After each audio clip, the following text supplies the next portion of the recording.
News night के प्रायोजक हैं गैलेंट एडवांस रबर, निर्माण का रियल हीरो।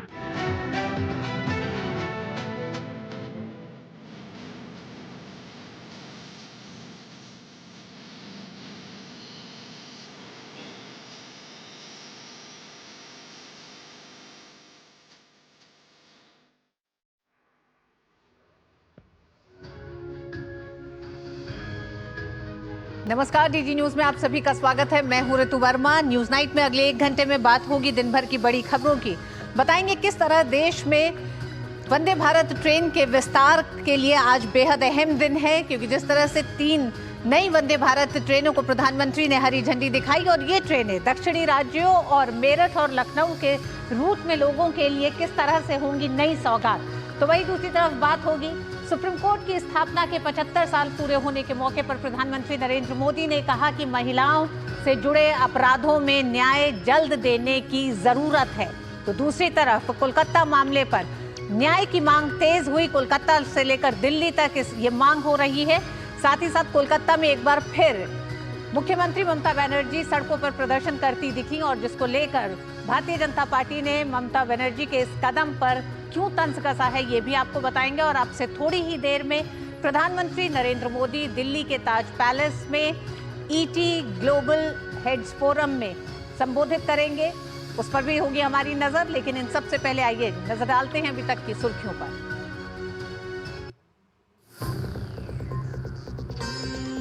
पीएम मोदी ने महिलाओं और बच्चों के खिलाफ अपराध को बताया गंभीर चिंता का विषय। महिलाओं की सुरक्षा के लिए बने कठोर कानूनों को और अधिक सक्रिय करने पर दिया जोर। कहा जल्द मिले इंसाफ तो बढ़ेगा आधी आबादी का भरोसा।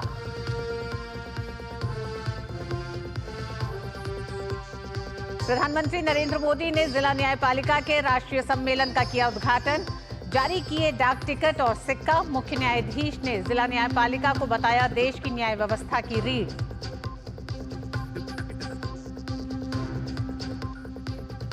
देश को मिली 3 और नई वंदे भारत ट्रेनों की सौगात। पीएम मोदी ने मेरठ, लखनऊ, मदुरई, बेंगलुरु और चेन्नई नागरकोइल मार्गों पर वंदे भारत सेवा का किया शुभारंभ। कहा वंदे भारत आधुनिक होती भारतीय रेलवे का नया चेहरा।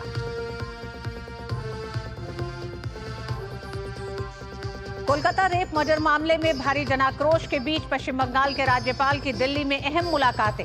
दूरदर्शन से विशेष बातचीत में राज्य की कानून व्यवस्था की स्थिति को बताया चिंताजनक। कहा किसी भी हाल में राज्य की जनता को मिलेगा इंसाफ।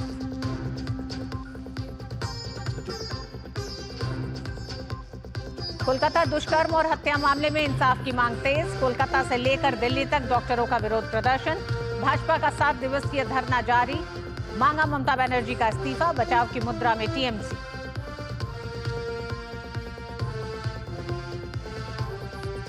हरियाणा में बदली विधानसभा चुनाव की तारीख। 1 की जगह अब 5 अक्टूबर को डाले जाएंगे वोट। मतगणना की तारीख में भी बदलाव। जम्मू कश्मीर और हरियाणा दोनों जगहों पर अब 8 अक्टूबर को होगी वोटों की गिनती। अर्थव्यवस्था, पर्यावरण और रोजगार के लिए जैव प्रौद्योगिकी पर आधारित नीति बायो E3 की शुरुआत। नेट जीरो कार्बन अर्थव्यवस्था और लाइफस्टाइल फॉर एनवायरनमेंट जैसी पहलों को और मिलेगी मजबूती। पेरिस पैरालंपिक में भारतीय निशानेबाजों का शानदार प्रदर्शन जारी। रुबीना फ्रांसिस ने महिला 10 मीटर एयर पिस्टल SS1 में जीता कांस्य पदक। पेरिस में भारतीय निशानेबाजों का 4था पदक। प्रधानमंत्री नरेंद्र मोदी ने दिल्ली के भारत मंडपम में जिला न्यायपालिका के राष्ट्रीय सम्मेलन का शुभारंभ किया। इस 2 दिवसीय सम्मेलन में देश भर के न्यायिक अधिकारी शामिल हुए। पीएम ने अपने संबोधन में महिलाओं के खिलाफ अत्याचारों के मामले में जल्द न्याय देने की जरूरत पर बल दिया। दिल्ली के भारत मंडपम में राष्ट्रीय सम्मेलन के लिए जुटे देश भर के जिला न्याय अधिकारियों के बीच पहुंचे प्रधानमंत्री नरेंद्र मोदी। सम्मेलन का शुभारंभ करने के साथ साथ पीएम ने स्मारक डाक टिकट और सिक्का भी जारी किया। भारतीय सुप्रीम कोर्ट की स्थापना के 75 वर्ष पूरे होने के उपलक्ष्य में इन्हें जारी किया गया। पीएम ने अपने संबोधन में जिला न्यायपालिका को न्याय की प्रथम सीढ़ी बताया। पीएम ने अपने संबोधन में महिलाओं के खिलाफ अत्याचारों के मामलों में जल्द न्याय देने की जरूरत पर बल दिया। आज महिलाओं के खिलाफ अत्याचार, बच्चों की सुरक्षा समाज की एक गंभीर चिंता है। देश में महिलाओं की सुरक्षा के लिए कई कठोर कानून बने हैं। 2019 में सरकार ने फास्ट ट्रैक स्पेशल कोर्ट की स्थापना की योजना बनाई थी। इसके तहत अहम गवाहों के लिए डिपोजिशन सेंटर्स का प्रावधान है। इसमें भी डिस्ट्रिक्ट मॉनिटरिंग कमिटीज की भूमिका महत्वपूर्ण हो सकती है। इस कमेटी में डिस्ट्रिक्ट जज, डीएम और एसपी भी शामिल होते हैं। क्रिमिनल जस्टिस सिस्टम के विभिन्न पहलुओं के बीच समन्वय बनाने में उनकी भूमिका अहम होती है। हमें इन कमेटियों को और अधिक सक्रिय करने की जरूरत है। महिला अत्याचार से जुड़े मामलों में जितनी तेजी से फैसले आएंगे, आधी आबादी को सुरक्षा का उतना ही बड़ा भरोसा मिलेगा। पीएम ने कहा कि भारतीय न्यायपालिका ने लोकतंत्र संरक्षक के तौर पर अपनी भूमिका जिम्मेदारी से निभाई है। पीएम ने बीते एक दशक में न्यायपालिका के आधुनिकीकरण के प्रयासों का उल्लेख किया। पीएम ने कहा कि जिला न्यायपालिका का बुनियादी ढांचा बेहतर बनाने के लिए निरंतर कदम उठाए जा रहे हैं। पिछले 10 वर्षों में देश ने जुडिशियल इंफ्रास्ट्रक्चर के विकास के लिए लगभग 8,000 करोड़ रुपए खर्च किए हैं। आपको एक और तथ्य जानकर खुशी होगी, पिछले 25 साल में जितनी राशि जुडिशियल इंफ्रास्ट्रक्चर पर खर्च की गई, उसका 75% पिछले 10 वर्षों में ही हुआ है। इन्हीं 10 वर्षों में डिस्ट्रिक्ट जुडिशरी के लिए 7,500 से ज्यादा कोर्ट हॉल और 11,000 रेसिडेंशियल यूनिट्स तैयार की गई है। पीएम ने नए आपराधिक कानूनों का भी जिक्र किया। पीएम ने सुप्रीम कोर्ट के मार्गदर्शन में इसको लेकर जिला न्यायपालिका को तेजी से प्रशिक्षित करने पर भी जोर दिया। इस अवसर पर देश के प्रधान न्यायाधीश जस्टिस डीवाई चंद्रचूड़ ने जिला न्यायपालिका को न्यायिक व्यवस्था की रीढ़ बताया।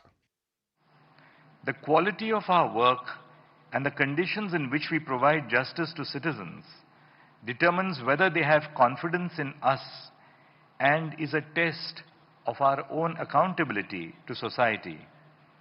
The district judiciary is therefore called upon to shoulder tremendous responsibility and is aptly described as the backbone of the Indian judiciary. स्वागत संबोधन में सुप्रीम कोर्ट के जज जस्टिस संजीव खन्ना ने न्यायपालिका को लेकर प्रधानमंत्री नरेंद्र मोदी के विजन का जिक्र किया। उन्होंने कहा कि पीएम न्यायपालिका के लिए निरंतर सम्मान जाहिर करते रहे हैं। He has been an advocate for embedding Indian ethos into our laws, a thought we should be mindful of. He is dedicated to enhancing the ease of living, the ease of doing business, encouraging dispute resolution, and minimizing litigation. His perspectives and insights will serve as words of wisdom to us as we continue in our efforts to serve the common man better. लगभग 800 न्याय अधिकारियों के 2 दिवसीय सम्मेलन में अहम मुद्दों पर मंथन हो रहा है। इनमें जिला न्यायपालिका से संबंधित मुद्दे जैसे बुनियादी ढांचा और मानव संसाधन, सभी के लिए समावेशी न्यायालय, न्यायिक सुरक्षा और न्यायिक कल्याण, केस प्रबंधन और न्यायिक प्रशिक्षण शामिल हैं। विकास सारथी के साथ ब्यूरो रिपोर्ट, डीडी न्यूज। देश की विकास यात्रा में एक और अध्याय जुड़ रहा है। आधुनिकता, रफ्तार और वंदे भारत ट्रेनों के विस्तार में मदुरई, बेंगलोर, चेन्नई, नागरकोविल और मेरठ, लखनऊ के बीच वंदे भारत ट्रेनों की सेवा शुरू हुई है। टेम्पल सिटी मदुरई अब आईटी सिटी बैंगलोर से वंदे भारत के द्वारा सीधे जुड़ गई है। पीएम मोदी ने इस मौके पर कहा कि विकसित भारत के लक्ष्य को पूरा करने के लिए दक्षिण के राज्यों का तेज विकास बहुत जरूरी है। तेज और सुविधाजनक रेल सफर सुनिश्चित करने की दिशा में शनिवार का दिन बड़ी सौगात साथ लाया। प्रधानमंत्री नरेंद्र मोदी ने 3 नई वंदे भारत ट्रेनों को वर्चुअल माध्यम से हरी झंडी दिखाई। उत्तर प्रदेश, कर्नाटक और तमिलनाडु में बेहतर रेल कनेक्टिविटी के लिए ये बड़ा कदम है। पीएम ने मेरठ, लखनऊ मदुरै बेंगलुरु और चेन्नई नागरकोइल मार्गों पर इन सेवाओं का शुभारंभ किया। मेरठ लखनऊ वंदे भारत ट्रेन सेवा पश्चिमी उत्तर प्रदेश के लोगों के लिए तीव्र गति से आरामदेह सफर का उपहार साथ लाई है। इससे पश्चिमी यूपी और प्रदेश की राजधानी अब और करीब आ गए हैं। कर्नाटक और तमिलनाडु में नई वंदे भारत ट्रेनों को पीएम ने दक्षिण भारत के विकास के लिए अपनी सरकार की प्रतिबद्धता का उदाहरण बताया। पीएम ने कहा कि पूरे दक्षिण भारत में वंदे भारत सेवाओं से पर्यटन और विकास के नए अवसर पैदा हो रहे हैं। इस साल के बजट में हमने तमिलनाडु को 6,000 करोड़ रुपए से ज्यादा का रेलवे बजट दिया है। ये बजट 2014 की तुलना में 7 गुना से अधिक है। तमिलनाडु में 6 वंदे भारत ट्रेन पहले से ही चल रही है। इन 2 ट्रेन के साथ ये संख्या अब 8 हो जाएगी। इसी तरह कर्नाटका के लिए भी इस बार 7,000 करोड़ से ज्यादा का बजट आवंटित हुआ है। ये बजट भी 2014 की तुलना में 9 गुना अधिक है। पीएम ने वंदे भारत ट्रेनों को आधुनिक होती भारतीय रेलवे का नया चेहरा बताया। पीएम ने भारतीय रेल को सभी के लिए सुखद यात्रा की गारंटी बनाने की प्रतिबद्धता जताई। पीएम ने बीते 1 दशक में रेलवे के विकास और विस्तार की तस्वीर भी सामने रखी। हाई स्पीड ट्रेनों के आने से लोगों में अपने व्यापार और रोजगार को, अपने सपनों को विस्तार देने का भरोसा जगता है।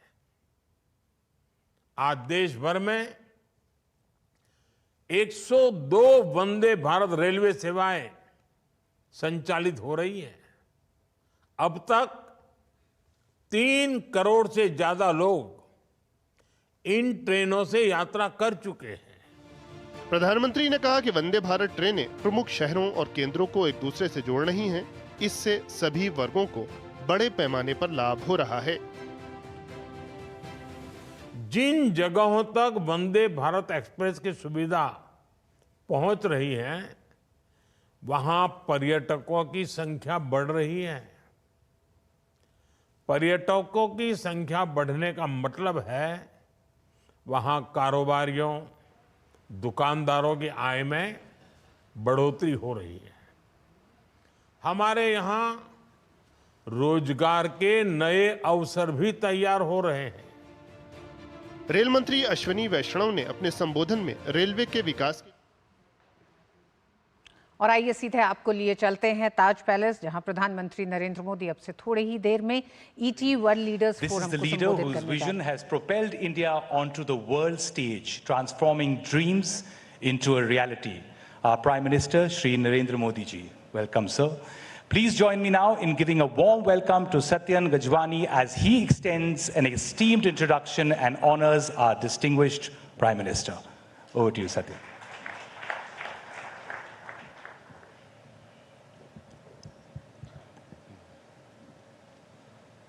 Respected Prime Minister Modi, esteemed global leaders gathered here today, it is my honor to welcome you to the inaugural edition of the Economic Times World Leaders Forum.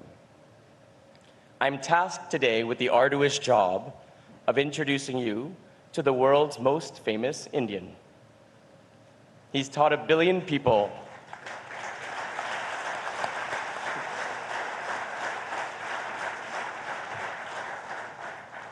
He's taught 1 billion people to dream big and shed the baggage of our past. He's a leader who guards the nation as an island of stability and growth in a troubled neighborhood. He's a statesman who the world looks up to for solutions to intractable problems in times of crisis. In many ways, his life and career are intertwined with the destiny of Bharat. Shri Narendra Modi assumed India's mantle at a difficult time for the nation. But, as he keeps reminding us, there is opportunity in every crisis. He gave a technology booster shot to an economy that was ambling along. He convinced a skeptical world that we can make in India. And he has equally prioritized the ease of living for every Indian and the ease of doing business for every company. I want to highlight one data point on the success of Make in India. The Economic Times reported this week that the manufacturing ecosystem of just one company, Apple, was on course to create 600,000 jobs here by the end of this fiscal year. More than 500,000 jobs by just one company. I believe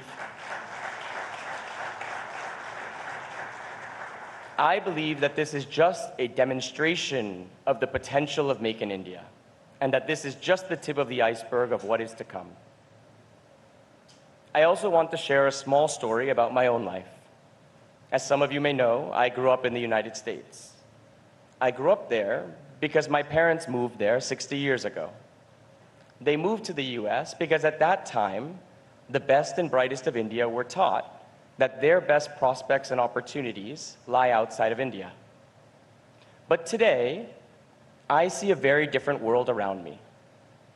I see young Indians everywhere, excited and passionate about building in India. I see tech entrepreneurs keen to build useful products for 1 billion Indians, instead of producing another photo sharing app or getting people to click on more ads. I see global companies recognizing India as a key priority market, recalibrating their strategies to be successful here. I see companies keen to tap India's booming stock markets instead of listing their companies overseas. But most of all, I see the world recognizing that the center of gravity of this planet is shifting, and that today, India is simply the most exciting and compelling market in the world. All of this is a testament to 4 things: talent, infrastructure, community, and knowledge, or what I like to call TIC, that India offers. And today, India ticks all the boxes. Sir, normally it's you that offers creative acronyms. Today I'm trying my hand at it. As India races to become the world's 3rd largest economy, it's also a model for inclusive growth. That's in large measure because Prime Minister Modi believed that digital public infrastructure can be leveraged to deliver benefits to the less fortunate in society, and that we could do it at a scale that the rest of the world could only imagine. Global CEOs and opinion makers these days make it a point to stop at a roadside tea stall just to experience firsthand our universal electronic payment system, and then, of course, to flex it on Instagram. But this is what true leadership does. It inspires, it drives purposeful action, and it transforms lives at scale. And that's why the theme of this summit is leadership for global prosperity. We are inspired by Prime Minister Modi's vision, his leadership, and his accomplishments. With the ET World Leaders Forum, we're trying to build a platform for dialogue on issues that can inspire change at scale, not just in India, but everywhere in the world. We want to leverage the power of knowledge and ideas, which the Economic Times has always stood for the betterment of lives everywhere. Thank you, Prime Minister, for supporting this initiative and being here with us all today to inspire us with your thoughts and your presence. I'd like to now invite Prime Minister Modi to deliver the keynote address. Thank you very much.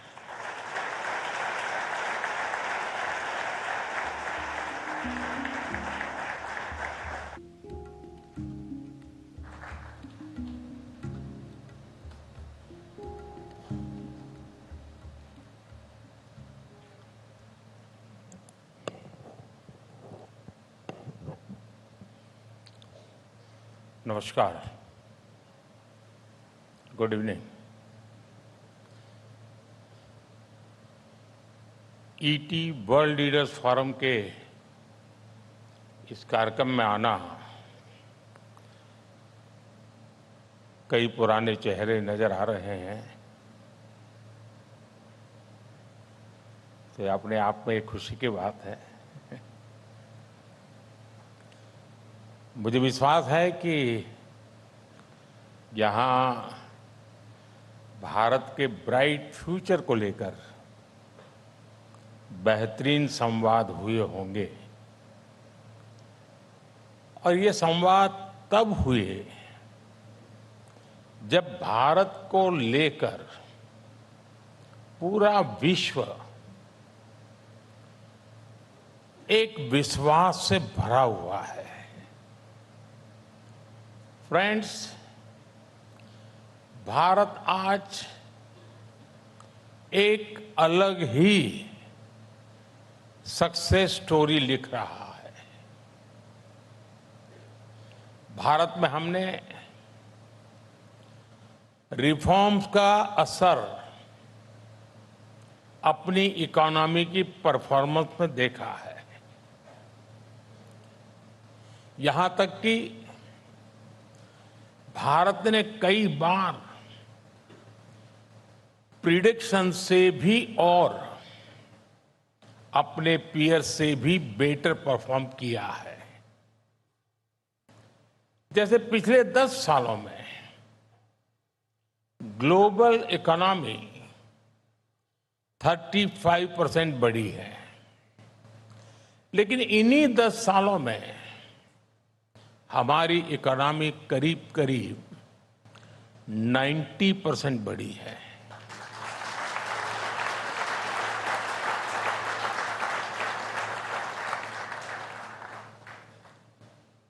ये वो sustain growth है जो हमने हासिल की है।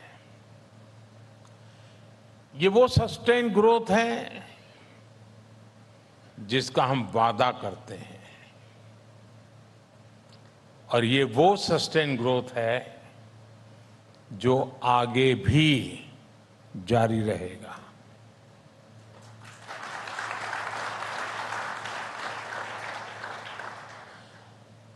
Friends, बीते वर्षों में भारतीयों के जीवन में हम बड़ा बदलाव लाने में सफल हुए हैं। हमारी सरकार ने भारत के करोड़ों करोड़ नागरिकों के जीवन को छुआ है। देश के नागरिकों को गुड गवर्नेंस देना, ये हमारा संकल्प है। रिफॉर्म, परफॉर्म, ट्रांसफॉर्म, ये हमारा मंत्र रहा है, और देश के लोग भी हमारे इस सेवा भाव को देख रहे हैं। देश के लोग बीते 10 वर्षों में देश की उपलब्धियों को देख रहे हैं। इसलिए आज भारत के लोग एक नए विश्वास से भी भरे हुए हैं। विश्वास खुद पर, विश्वास देश की प्रगति पर, विश्वास नीतियों पर, विश्वास निर्णयों पर, और विश्वास नियत पर भी है।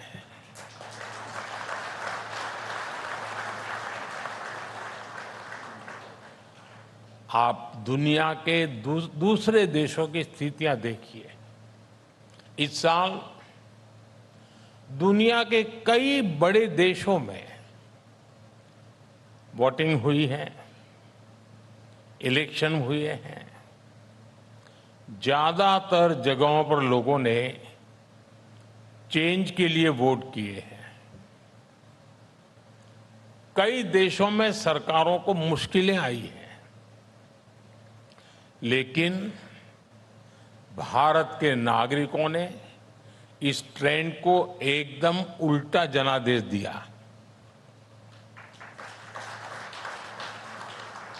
भारत के वोटर्स ने 60 साल बाद किसी सरकार की हैट्रिक लगवाई है।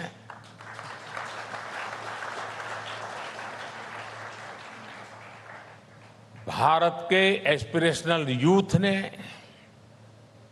और भारत की महिलाओं ने कंटिन्यूटी के लिए वोट किया है।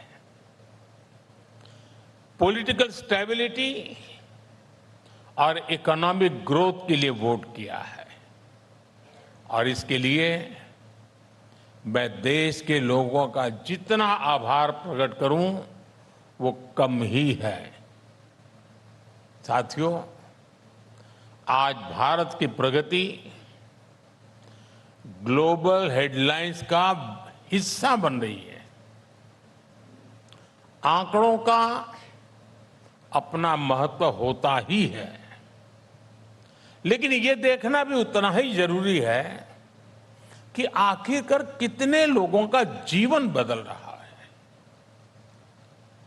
इसी में भारत के भविष्य का राज छिपा है। बीते एक दशक में 25 करोड़ लोग गरीबी से बाहर आए हैं।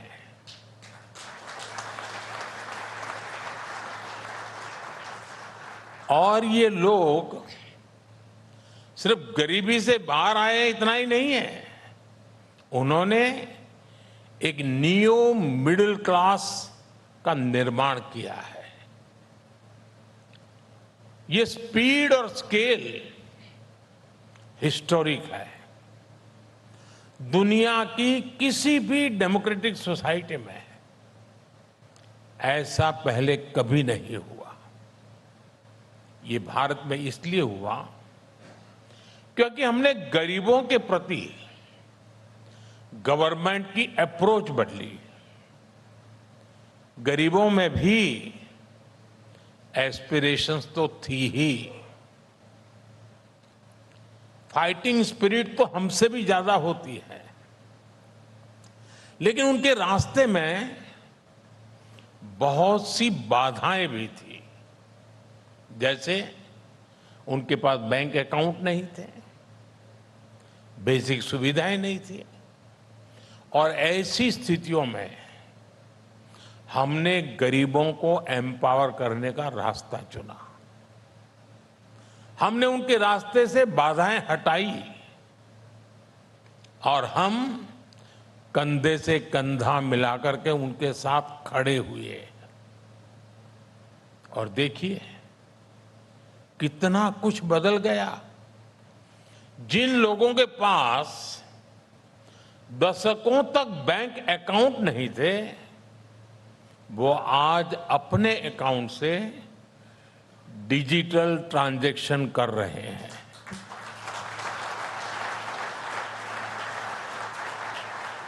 जिनके लिए बैंकों के दरवाजे बंद थे, उन्हें आज बिना गारंटी बैंक लोन्स मिल रहे हैं। वो आज एंटरप्रेन्योर बन रहे हैं। जो लोग दुनिया में हो रहे बदलावों से अनजान थे, आज उनके पास डिवाइस भी हैं, कनेक्टिविटी भी है, और वो बेटर इन्फॉर्म्ड सिटीजन है।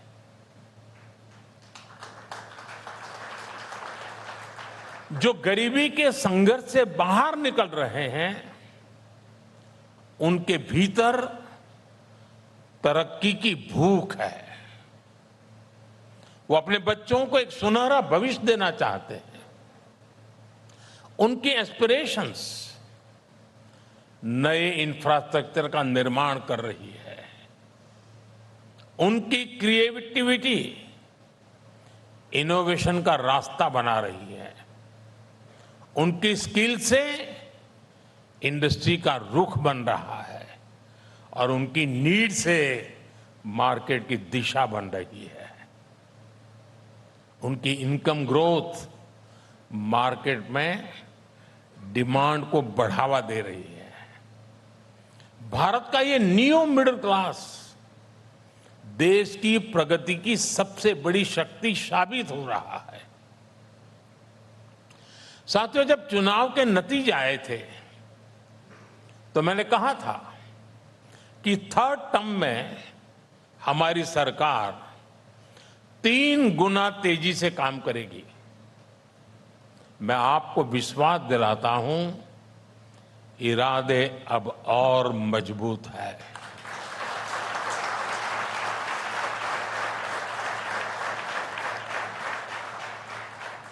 और हर देशवासी की तरह सरकार भी पूरी तरह से आशा और विश्वास से भरी हुई है। अभी थर्ड टर्म की सरकार बने 100 दिन भी पूरे नहीं हुए हैं। हम फिजिकल इंफ्रास्ट्रक्चर को आधुनिक बनाने में जुटे हैं। हम सोशल इंफ्रास्ट्रक्चर का विस्तार कर रहे हैं। हम रिफॉर्म्स में भी निरंतर आगे बढ़ रहे हैं। बीते 3 महीनों में हमने गरीबों के लिए, किसानों, नौजवानों, महिलाओं के लिए एक के बाद एक बड़े फैसले लिए हैं। हमने गरीबों के लिए 3 करोड़ नए घरों को स्वीकृति दी। हमने यूनिफाइड पेंशन स्कीम की घोषणा की। 1 लाख करोड़ रुपए के एग्रीकल्चर इंफ्रा फंड के लिए विस्तार का उसका फैसला हुआ। बेहतर क्वालिटी के बीजों की 100 से अधिक वैरायटी जारी की। 2 लाख करोड़ रुपए के पीएम पैकेज की घोषणा हुई, जिसका सीधा फायदा 4 करोड़ से ज्यादा युवाओं को मिलेगा। और 100 दिन के भीतर ही देश में 11 लाख ग्रामीण बैकग्राउंड की सामान्य परिवार की 11 लाख नई लखपति दीदी बनी है। ये महिलाओं के आर्थिक सशक्तिकरण का बहुत बड़ा काम हुआ है। साथियों, कल मैं महाराष्ट्र के पालघर में था। वहां 75,000 करोड़ रुपए से अधिक के इन्वेस्टमेंट से वाढवण पोर्ट का शिलान्यास किया गया है। 3 दिन पहले ही 30,000 करोड़ रुपए के इन्वेस्टमेंट से 12 नए इंडस्ट्रियल सिटीज के निर्माण को मंजूरी दी गई है। 50,000 करोड़ से अधिक के 8 हाई स्पीड कॉरिडोर स्वीकृत किए गए हैं। हमने 30,000 करोड़ रुपए से पुणे, ठाणे और बेंगलुरु मेट्रो के विस्तार को भी मंजूरी दी है। इसी दौरान लद्दाख में दुनिया की सबसे ऊंची टनल में से एक के निर्माण का काम शुरू हुआ है। साथियों, हमारे लिए इंफ्रास्ट्रक्चर सिर्फ लंबाई, चौड़ाई, ऊंचाई बढ़ाने तक सीमित नहीं है। हमारे लिए ये भारत के नागरिकों की सुविधा का, ईज ऑफ लिविंग का माध्यम है। रेल के डिब्बे तो पहले भी बनते थे, लेकिन हम वंदे भारत जैसी आधुनिक ट्रेनों को लेकर के आए, जिसमें स्पीड और कंफर्ट दोनों है। आज ही मैंने सुबह 3 नई वंदे भारत ट्रेनों को हरी झंडी दिखाई है। रोड भी तो देश में पहली बार बनते थे, पहले भी बनते थे, लेकिन हम भारत में आधुनिक एक्सप्रेसवे का जाल बिछा रहे हैं। एयरपोर्ट भी हमारे यहां पहले से थे, लेकिन हम भारत के टियर 2, टियर 3 सिटीज को एयर कनेक्टिविटी से जोड़ रहे हैं। हम पीएम गति शक्ति नेशनल मास्टर प्लान लेकर आए हैं। लक्ष्य यही है कि देश की सरकारें अलग अलग डिपार्टमेंट साइलोस में काम करने के कल्चर से बाहर आए। इन सारे प्रयासों से बहुत बड़ी संख्या में एम्प्लॉयमेंट जनरेट हो रहा है। इसका बहुत बड़ा फायदा हमारी इकोनॉमी को हो रहा है। हमारी इंडस्ट्री को हो रहा है। फ्रेंड, 21वीं सदी का ये तीसरा दशक भारत के लिए लिफ्ट ऑफ डेकेड जैसा है। ये कैसे होगा? इसका फायदा किसको होगा? इसको करने वाले भी हम सभी हैं और इसका फायदा भी सभी को होगा, पूरे देश को होगा।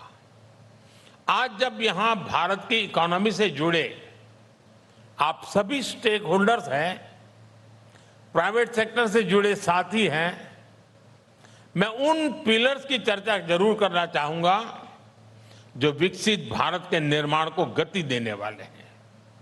और ये पिलर्स सिर्फ भारत की प्रॉस्पेरिटी के पिलर्स नहीं है, ये ग्लोबल प्रॉस्पेरिटी के भी पिलर्स है। आज भारत में चारों तरफ अवसर बढ़ रहे हैं। सरकार हर प्रयास को प्रोत्साहित कर रही है और हम बहुत लंबी छलांग लगाने के लिए आगे बढ़ रहे हैं जी।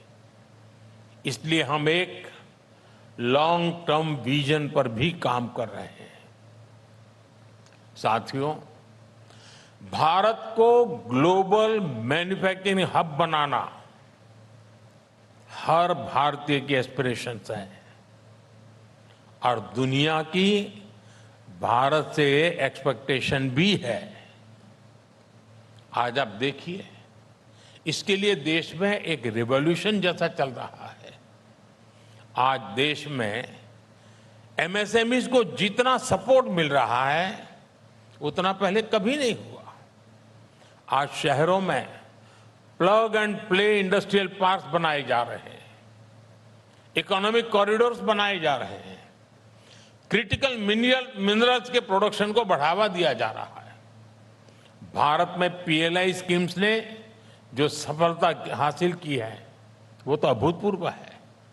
साथियों, गुलामी के कालखंड से पहले भारत की समृद्धि का बहुत बड़ा आधार हमारी ज्ञान परंपरा थी, हमारा नॉलेज सिस्टम था। ये विकसित भारत का भी एक इंपॉर्टेंट पिलर है। हम में से कौन नहीं चाहेगा कि भारत स्किल, नॉलेज, रिसर्च और इनोवेशन का हब बने। इसके लिए सरकार इंडस्ट्री और एकेडेमिया को पार्टनर बना रही है। इस साल के बजट में भी इस पर बहुत ज्यादा जोर दिया गया है। 1 लाख करोड़ रुपए के रिसर्च फंड के पीछे भी हमारी यही सोच है। आज देश का प्रयास है कि टॉप विदेशी यूनिवर्सिटी के कैंपस भारत में खुले। हमारे जो मिडिल क्लास के बच्चे बाहर पढ़ने में इतना पैसा खर्च करते हैं, हम चाहते हैं उनका वो पैसा बचे। मैं आपको एक उदाहरण दूंगा। आजादी के बाद के 7 दशक तक भारत में एमबीबीएस, एमडी की सीट्स 80,000 के आसपास रही और इसलिए ही तो डॉक्टर बनने के लिए हमारे बच्चे विदेश जाने के लिए मजबूर थे। पिछले 10 साल में देश में हमने एमबीबीएस, एमडी की करीब 1 लाख नई सीटें और बढ़ाई है।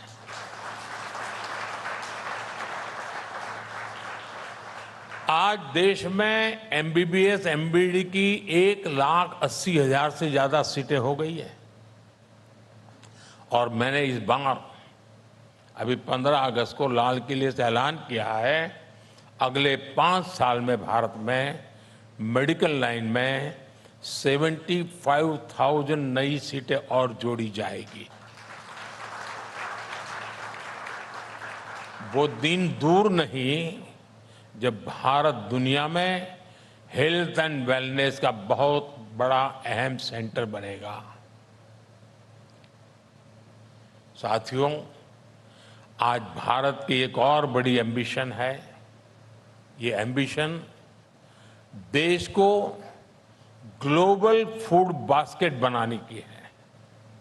दुनिया के हर डाइनिंग टेबल पर कोई न कोई made in India food product हो, ये देश का संकल्प है।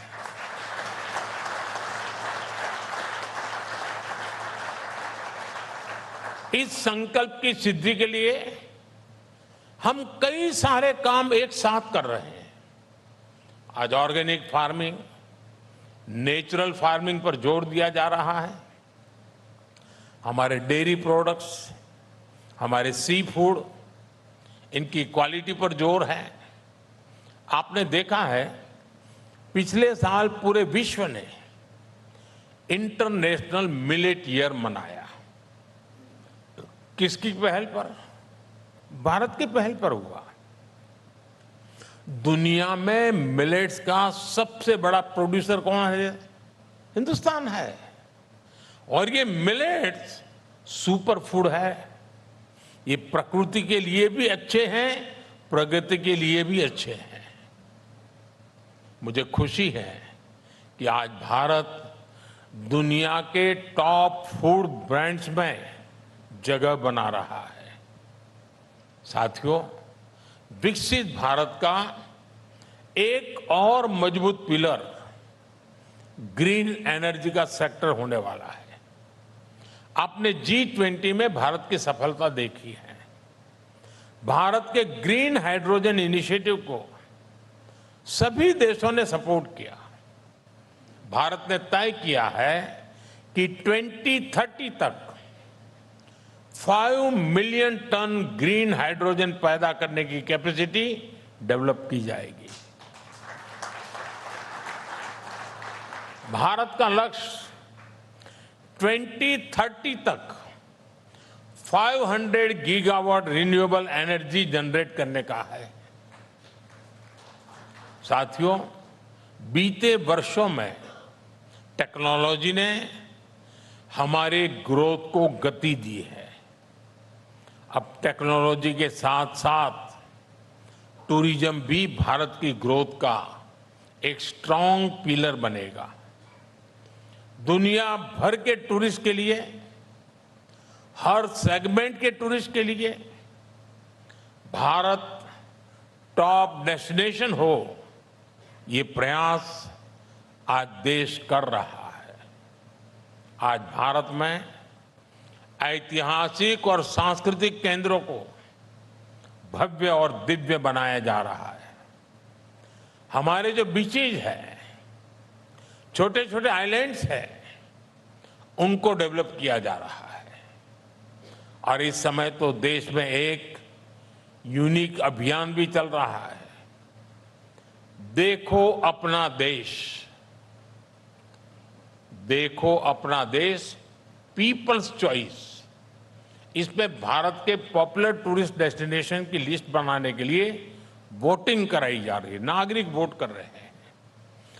जिन जगहों को भारत के लोग टॉप डेस्टिनेशन मानेंगे, उन टूरिस्ट प्लेसेस को मिशन मोड में डेवलप किया जाएगा।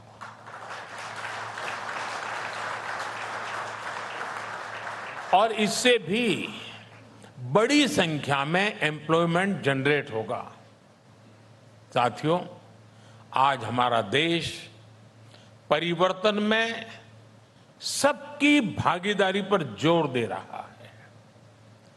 G20 की प्रेसिडेंसी के दौरान हमने अपने अफ्रीकन फ्रेंड्स को सशक्त करने में मदद की। हमने ग्लोबल साउथ की आवाज उठाई। अब हम एक ऐसा वर्ल्ड ऑर्डर चाहते हैं जो सभी देशों, खासकर ग्लोबल साउथ का इंक्लूसिव डेवलपमेंट इंश्योर करे। आने वाले समय में ग्लोबल साउथ के देशों के पास विश्व की सबसे बड़ी संभावनाएं होगी। पूरी ह्यूमैनिटी का एक बड़ा हिस्सा इन देशों में बसता है और भारत विश्व बंधु की भावना से इन देशों की आवाज बन रहा है। साथियों, आज की दुनिया डायनेमिक है, इसलिए हमारी सरकार की नीतियां और रणनीतियां भी डायनेमिक है। हर जरूरत के हिसाब से हम हर जरूरी कदम उठा रहे हैं। हम अपनी पॉलिसी बीते कल के आधार पर नहीं, बल्कि आने वाले कल को देखते हुए बना रहे हैं। हमारा फोकस फ्यूचर पर है। हम आने वाले कल की चुनौतियों और अवसरों के लिए देश को आज तैयार कर रहे हैं।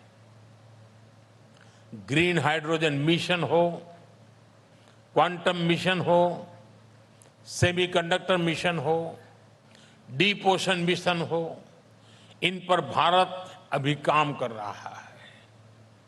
अभी आपने देखा है, सरकार ने स्पेस टेक्नोलॉजी को बढ़ावा देने के लिए 1000 करोड़ के फंड की घोषणा की है।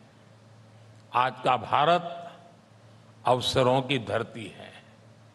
हमारा विश्वास है भारत का फ्यूचर इससे कहीं बेहतर होने वाला है। साथियों, हमने भारत को 2047 तक विकसित भारत बनाने का संकल्प लिया है।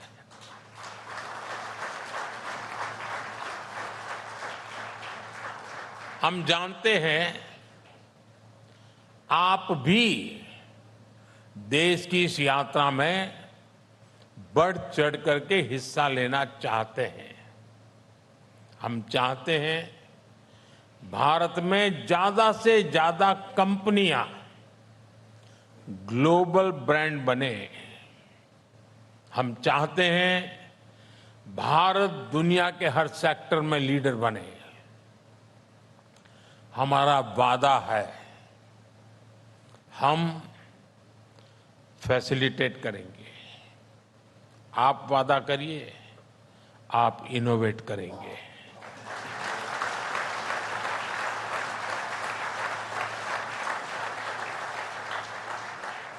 हमारा वादा है, हम रिफॉर्म करेंगे। आप वादा करिए, आप परफॉर्म करेंगे।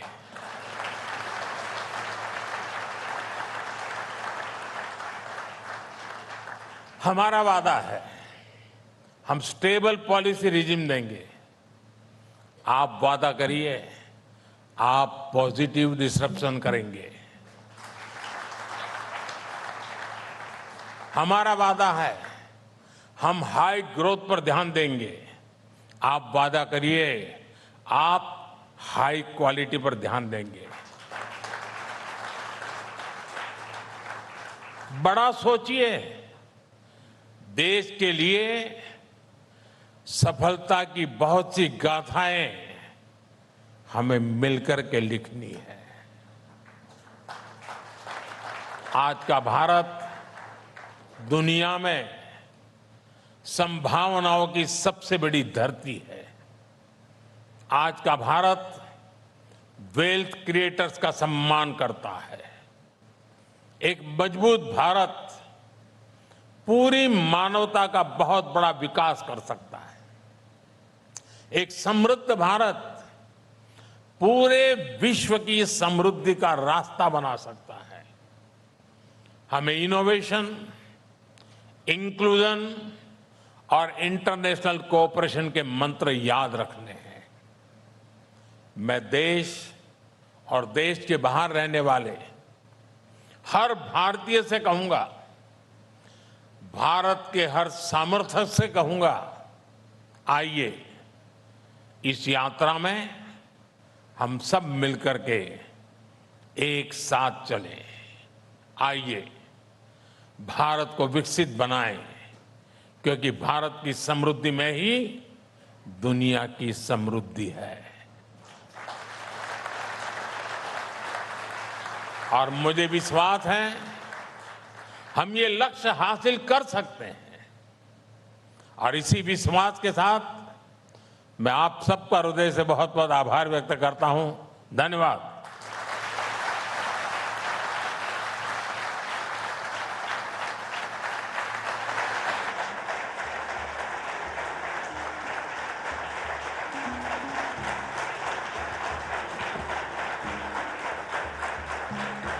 Thank you so much, Prime Minister Modi ji, for your visionary, transformative words. Thank you so much, sir.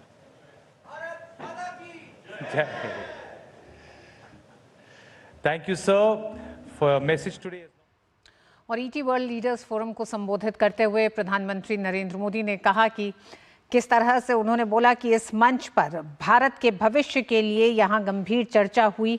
साथ ही उन्होंने कहा कि भारत आज अलग ही सक्सेस स्टोरी लिख रहा है। पिछले 10 सालों में ग्लोबल इकोनॉमी 35% बढ़ी है, लेकिन भारत की अर्थव्यवस्था 90% बढ़ी है। ये वो सस्टेनेबल ग्रोथ है जो आगे भी जारी रहेगी। प्रधानमंत्री ने यह भी कहा कि देश के नागरिकों को सुशासन देना मौजूदा सरकार का मंत्र है। उन्होंने कहा कि देश के लोगों ने बीते 10 वर्षों में देश की उपलब्धियों को देखा है। और आइए बताते हैं क्या बड़ी बातें प्रधानमंत्री के संबोधन में रही। प्रधानमंत्री ने कहा कि भारत को लेकर पूरा विश्व एक विश्वास से भरा हुआ है।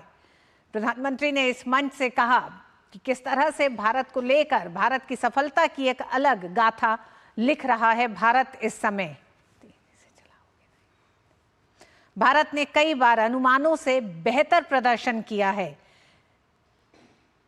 प्रधानमंत्री ने कहा कि पिछले 10 सालों में भारत की अर्थव्यवस्था करीब 90% बढ़ी है। उन्होंने तुलना किया कि इन 10 सालों में किस तरह से वैश्विक अर्थव्यवस्था की रफ्तार धीमे रही है। प्रधानमंत्री ने कहा आज भारत की प्रगति ग्लोबल हेडलाइंस का हिस्सा बन रही है। भारत की प्रगति और भारत की तरफ विश्व किस तरह से देख रहा है। बीते वर्षों में भारतीयों के जीवन में बड़ा बदलाव लाने में सफल रही है। प्रधानमंत्री ने कहा कि उनकी सरकार पिछले 10 सालों में जिस तरह से काम करती रही है, रिफॉर्म, परफॉर्म और ट्रांसफॉर्म मोदी सरकार का मंत्र है। 10 वर्षों की अपनी सफलताओं को दुनिया के सामने रखते हुए प्रधानमंत्री ने कहा कि भारत के लोगों ने राजनीतिक स्थिरता और आर्थिक विकास के लिए वोट किया है। इस मौके पर प्रधानमंत्री ने विश्व के तमाम उन देशों की तुलना भी की जहां सरकारों को बदला गया है। प्रधानमंत्री ने कहा कि बीते 1 दशक में 25 करोड़ लोग गरीबी से बाहर आए हैं। जिन लोगों के पास बैंक अकाउंट नहीं थे, अब वो डिजिटल ट्रांजैक्शन कर रहे हैं। प्रधानमंत्री ने 10 साल में आए भारत में परिवर्तन को इस मंच से रखा। उन्होंने कहा कि हम सोशल इंफ्रास्ट्रक्चर का विस्तार कर रहे हैं। गरीबों के लिए 3 करोड़ घरों को मंजूरी दी गई। मौजूदा बजट में प्रधानमंत्री ने उन तमाम बातों को रखा जिन्हें लेकर भारत में एक बदलाव देखा जा रहा है। पीएम ने कहा कि हमने यूनिफाइड पेंशन स्कीम को स्वीकृति दी। लोगों की एक लंबी मांग थी जिसे पूरा किया। प्रधानमंत्री ने इस मंच से कहा कि भारत में पीएलआई स्कीम की सफलता अभूतपूर्व है और यही कारण है कि प्रधानमंत्री ने इस मंच से कहा कि रिफॉर्म्स पे मौजूदा सरकार लगातार काम कर रही है। पिछले 10 सालों में एमबीबीएस और एमडी की 1 लाख सीटें बढ़ाई गई हैं। प्रधानमंत्री ने बताया कि किस तरह से भारत तरक्की के रास्ते पे है। भारत आज टॉप फूड ब्रांड्स में अपनी जगह बना रहा है।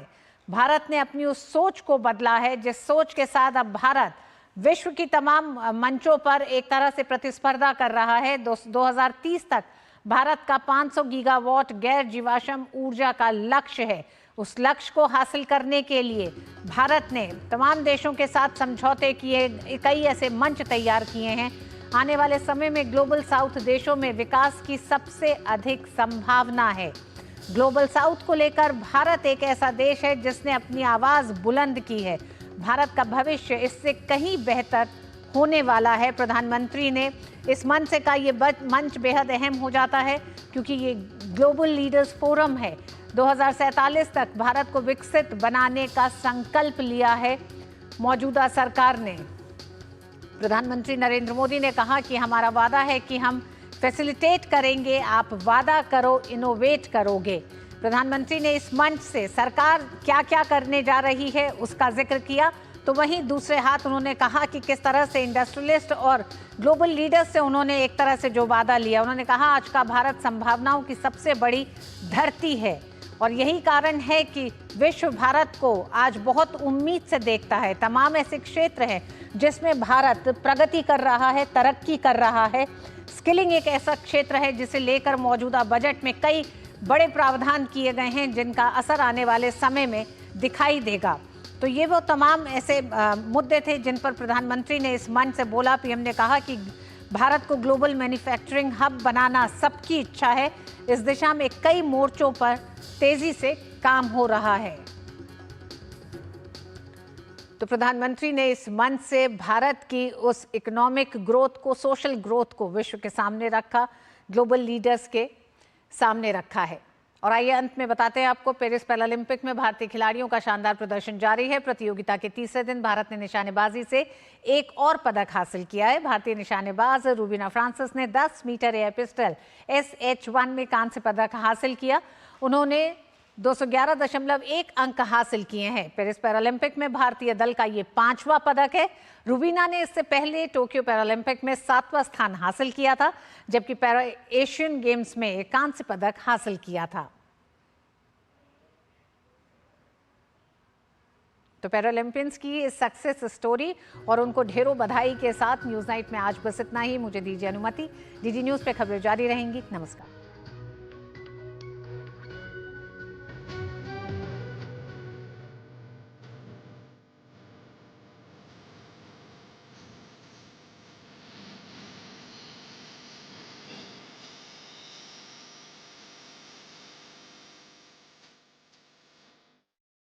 न्यूज नाइट के प्रायोजक थे गैलेंट एडवांस रबर, निर्माण का रियल हीरो।